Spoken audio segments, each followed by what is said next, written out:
Pemotor yang menerobos palang pintu perlintasan kereta api sudah menjadi pemandangan sehari-hari di Kota Prabu Muli, terutama di simpang reli sebelum pasar tradisional modern. Para pengendara ini seperti tidak mengindahkan kereta api yang akan melintasi dan petugas yang berjaga.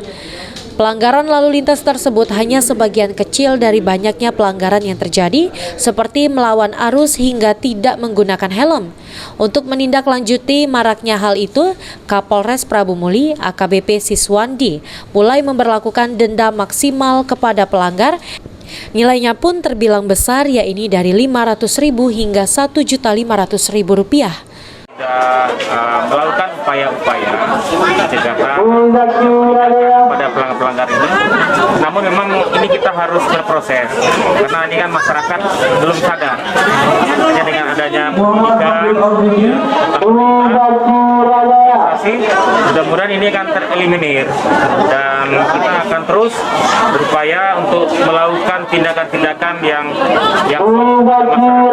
masyarakat paham dan mengerti tentang aturan berlalu. Peningkatan pelanggaran lalu lintas di Kota Prabu Muli tahun 2021 sangat tinggi dibandingkan tahun 2020. Kapolres menyebutkan kenaikan mencapai 100%, sehingga tahun ini pihaknya akan memberikan sanksi tegas bagi masyarakat yang tidak patuh untuk berlalu lintas. Beni Firdaus, PAL TV.